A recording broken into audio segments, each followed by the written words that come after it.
하나님 앞에 좀 보류해달라고 기도하는 거예요. 언젠가는 성경적으로 보면 말세 경고 시대 보면은요.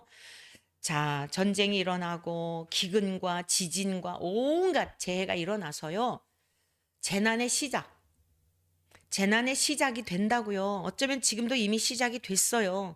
그런데 구원받아야 될 영혼들이 너무 많잖아요. 여러분의 가족들, 여러분의 자녀, 남편, 개념 없이 세상만 있는 줄 알고 살아가는 그 영혼들을 생각하니 지금 상황에 공산화가 돼 보세요.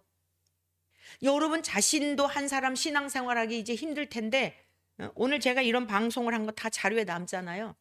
저 사람들이 만약에 자, 야당이 뭐 다수당이 돼가지고 이제 법도 엄청 바꾸고 조국이라는 사람은 뭐 교회 폐쇄하는 뭐 옛날에 자기가 뭐 하면 교회를 다 없애버리겠다라고 하는 그런 이야기도 했다 그래요. 자, 어떻게 되겠어요? 저는 주님 앞에 주님을 향한 사랑에 대한 것을 좀 막 그냥 막 그러고 싶지만 막상 박해 시대가 되면 쉽지 않습니다. 코로나 시대 때 경험해 봤잖아요. 그거 무슨 감옥 보내는 것도 아닌데도 벌벌 떨며 문 다 닫았잖아요.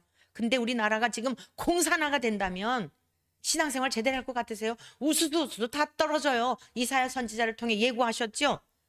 과일 열매가 아이라도 셀 수 있을 만큼밖에 안 붙어 있다는 거예요. 그래서 보류해 달라고 하는 겁니다. 응? 여러분 그렇게 되면 주님이 오실 때가 가까워서 너무 감사하죠. 그런데 우수수 다 떨어져요. 아직도 여러분들이 익어야 되는데 아직 구원받지 못한 영혼들이 너무 많은데 그래서 조금 참아주세요. 주님 보류해 주세요. 국힘당에 있는 사람들이 좋아서가 아니에요. 대통령도 보니까 어제 뭐서 또 어디 뭐 또 불교 어디를 또 찾아가셨더라고요. 하나님 앞에 지금 무릎 꿇고 간절히 외쳐도 시원찮은데 그렇지만 어떻게 그렇지만 그래도 하나님의 뜻이 있어 세우셨으니 그래도 그나마 법대로라도 하려고 하니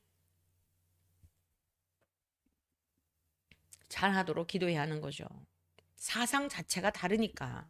그래도 자유민주주의, 자유대한민국을 수호하려고 하는 그러한 정신은 대통령이나 여당에 나오는 사람들이 그렇게 하겠다고 하니 믿어줘야 되는 거 아니겠어요? 그래서 그러는 거지. 무슨 믿을 인간이 누가 있습니까? 연하야나. 자, 다시 말씀으로 돌아갑니다. 회당에서 하나님을 예배하고 하나님을 섬긴다고 하는 것 같았지만 나사렛 예수여 우리가 당신과 무슨 상관이 있나이까? 이거예요. 예수님과 상관이 없는 일이에요. 예수님과 상관이 없는 사람들이 있어요. 자기의 욕심과 자기의 사리사욕과 그 열매를 보아 알 수 있는 거예요. 열매. 그들이 살아온 열매를 보면 알아요. 그 열매가 수두룩한데도 보지 못하는 눈먼 소경에서 눈을 뜨셔야 돼요. 사람의 노예가 되어 있는 여러분 제발 눈 좀 뜨십시오. 주님과 상관없는 자들이 귀신 들린 자들이에요. 주님이 그 안에 계시다고 한다면 성령님은 죄에 대하여 가르쳐 주시거든요. 내가 하나님 앞에 얼마나 죄인인지를 깨닫게 하시는 거예요. 근데 자기가 마치 하나님인 것처럼 나한테 까불면 죽어라는 말을 어떻게 감히 합니까? 어떻게 그런 상상이라도 합니까? 우리를 멸하러 왔나이까 나는 당신이 누구인 줄 아노니. 안다는 거예요. 모르는 자가 아닙니다. 하나님의 거룩한 자라는 겁니다. 그런데 문제는 뭐예요? 상관이 없다는 거예요. 왜죠? 영광은 내가 받아야 되겠기에. 야고보서에서도 그런 말씀이 있죠. 야고보서에 보면 귀신의 믿음이 있습니다. 귀신의 믿음. 너희 중에 지혜와 총명이 있는 자가 누구냐? 너희가 굉장히 지혜로우냐? 총명이 있냐? 이렇게 하면 나라를 잘 살게 할 것 같으냐? 백성들을 잘 살게 할 것 같으냐? 그런데 그렇다면 선행으로 말미암아 지혜의 온유함으로 그 행함을 보일지니라. 선행과 온유함으로 보이라는 거예요. 온유함으로. 지혜가 있고 총명이 있고 탁월하게. 이야, 남들이 생각하지 못하는 것들을 생각하는구나. 국민 한 사람씩 막 천만 명을 조직을 하면 무슨 뭐 핸드폰도 거기서 가입하고 뭐도 가입하고 뭐 어쩌고 저쩌고 100만 원씩 준다. 굉장히 지혜롭구나. 탁월하다. 저 사람이 정치가가 되면 좋겠다. 그러나 너희 마음속에 독한 시기와 다툼이 있으면 자랑하지 말라. 진리를 거슬러 거짓말하지 말라. 이러한 지혜는 위로부터 내려온 것이 아니요 땅 위의 것이요 정욕의 것이요 정욕. 자기를 위해서 자기 명예를 위해서 자식들을 위해서 귀신의 것이라 그랬습니다. 네. 지혜 있는 것 같고 총명 있는 것 같고 탁월한 것 같은데 귀신의 것이라는 거예요. 시기와 다툼이 있는 곳에는 혼란과 모든 악한 일이 있습니다. 오직 위로부터 난 지혜. 자, 보십시오. 정말 하나님으로부터 난 지혜로서 나라의 국회에 들어가서 입법을 하고 하는 게 진짜 이게 위로부터 난 것이라면 그 사람들을 한번 보세요. 첫째 성결하고, 다음에 화평하고, 관용하고, 양순하며, 긍휼과 선한 열매가 가득하고, 편견과 거짓이 없나니. 거짓말하는 사람들, 앞뒤가 맞지 않게 이렇다 저렇다 이런 사람들은요, 하나님의 영에 감동되어 사는 자들이 아니에요. 귀신은 거짓의 합이에요. 예? 마귀는 거짓의 합이라고 해요. 마귀가 거짓의 합이. 요한복음 8장 44절에 유대 종교 지도자들한테 너희는 거짓의 합이 마귀에게서 났다 그랬잖아요. 우리도 그리스도 밖에 있었을 때 다 그런 족속들이었습니다. 그런데 진실하신 우리 주님, 거룩하신 주님을 모시고 말씀이 우리의 삶의 기준이 되어 살다 보니까 조명해 주시는 거예요. 진리의 성령님이. 아유, 선한 게 없네. 또 거짓말했네. 또 보탰네. 또 포장했네. 왜죠? 나를 드러내려고. 나를 잘 보이려고. 매일매일마다 성령님이 그거 발견하게 하시고 천국으로 목욕하고 깨끗이 목욕하고 그리스도의 신부된 자로서 준비하는 게 이 땅에서의 목적인 것입니다. 화평하게 하는 자들은 화평으로 심어 의의 열매를 맺느니라 라고 말씀했어요.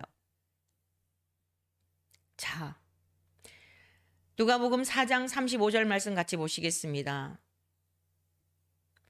예수님은 하나님과 동일한 본질이시기 때문에 그 귀신 들린 자를 정확하게 꿰뚫어 보셨어요. 그리고 예수께서 꾸짖어 이르시되 잠잠하고 그 사람에게서 나오라 하셨어요. 그 사람의 생각을 지배하고 그 사람을 사로잡았던. 그러니까 우리 모두에게는 기본적인 이성이 있잖아요. 지각이 있잖아요. 판단력이 있잖아요. 이게 완전히 마귀가 주는 생각에 사로잡혀 있는 거예요. 귀신이 주는 생각에 사로잡혀 있는 거예요. 그랬더니 그 속에 역사하는 그 악한 영적인 존재를 향하여 꾸짖으셨더니 그 사람을 무리 중에 넘어뜨리고 귀신이 그 사람을 무리 중에 넘어뜨리고 나오되 그 사람은 상하지 아니하니라. 치유가 되었어요.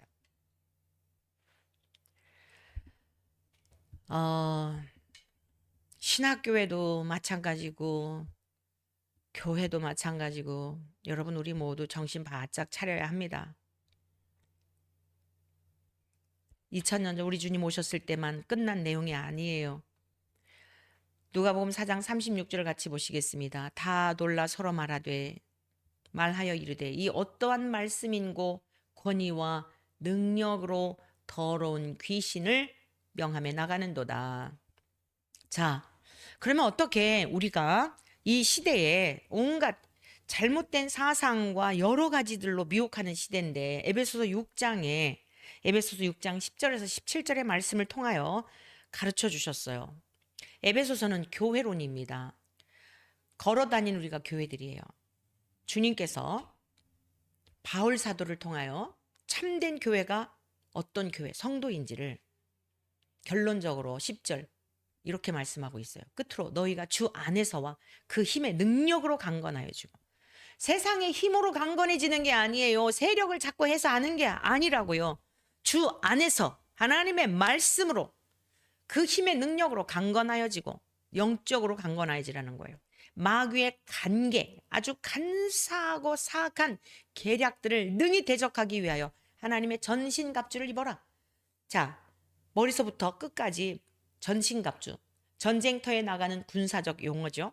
우리의 씨름은 혈과 육을 상대하는 것이 아니요 통치자들과, 보세요, 통치자들. 그래서 통치자들을 잘 세워야 하는 거예요. 통치자들의 생각 속에 백성들이 어떻게 하면은 아는지를 잘 아는 거예요. 아까요 아침 신문을 인터넷 뉴스를 보니까 이재명 씨가 어디 가서 선거 유세하고 그 가는 중에 차 안에서도 요즘 이거 하잖아요, 유튜브. 근데 자기도 모르게 그걸 했나 봐요. 이게 나간 거예요. 일하는 척했네. 이 얘기가 방송이 된 거예요. 일하는 척했네. 선거 유세하는 것도 일하는 척했다는 거예요. 여러분, 아니 이런 얘기만 주여. 자, 통치자들과 권세들과 이 어둠의 세상 주관자들과 하늘에 있는 악의 영들을 상대함이라. 공산주의 사상은 하나님을 대적하는 대적자의 조종하에 있는 거예요. 북한을 보세요. 중국을 보시고 푸틴을 보세요. 전쟁을 일으키고 독재를 하면서 장기 집권하면서 그 사람들 속에 역사하는 거예요. 그러므로 하나님의 전신갑주를 취하라. 자, 11절에서는 입으라 그랬죠. 전신갑주를 취하라. 이는 악한 날에 너희가 능히 대적하고 모든 일을 행한 후에 서기 위함이라. 그런즉 서서 진리의 허리띠. 허리띠는 뭐예요? 우리 신체의 가장 중심 부분이죠. 하나님의 말씀이 우리 인생의 중심축이 되라는 겁니다. 사람이 말하는 거에 홀리지 말고 하나님의 말씀이 십자가의 길을 가고 좁은 길을 가야지 이 세상 잘 먹고 잘 사나고 그렇게 말씀하신 게 아니라고요. 필요하시면 구하지 않아도 주셔요. 의에 호심경을 붙이고 나는 그리스도인입니다. 앞으로 보나 뒤로 보나 그리고 어떤 화살들이 올 때 막아주는 그리스도께서 우리 안에 성령님으로 내주하시기 때문에 보호하시는 거예요. 평안의 복음이 준비한 것으로 신을 신고 어디를 가든지 무엇을 하든지 누구를 만나든지 복음으로 복음이 능력이에요. 모든 것 위에 믿음의 방패를 가지고 불화살과 같은 것이 쏘아댈 때에 믿음의 방패를 가지고 소멸시키라는 거예요. 구원의 투구. 항상 우리의 생각 속에 내가 어떻게 구원받았는지 예수 그리스도의 십자가의 은혜로 값없이 주님이 엄청난 대가를 지불하여 주셨지만 나는 값없이 공짜로 거저받은 은혜를 항상 우리의 생각 속에 구원의 투구를 쓰고 전쟁터에 나가듯이 이 영적 싸움에서 그걸 잊으면 안 된다는 거예요. 마지막 성령의 검. 무기예요. 무기. 곧 하나님의 말씀을 가지라. 말씀이 없이 편안하게 신앙생활 하려고 하니까 사람들한테 미혹당하는 겁니다.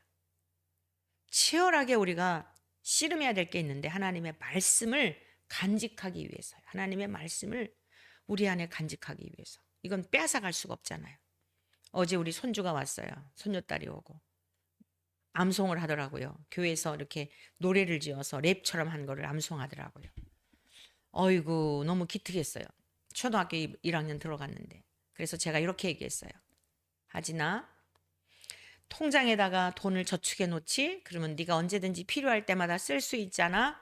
하나님의 말씀은 너의 생각 속에 너의 마음에 저장해 놓는 거야.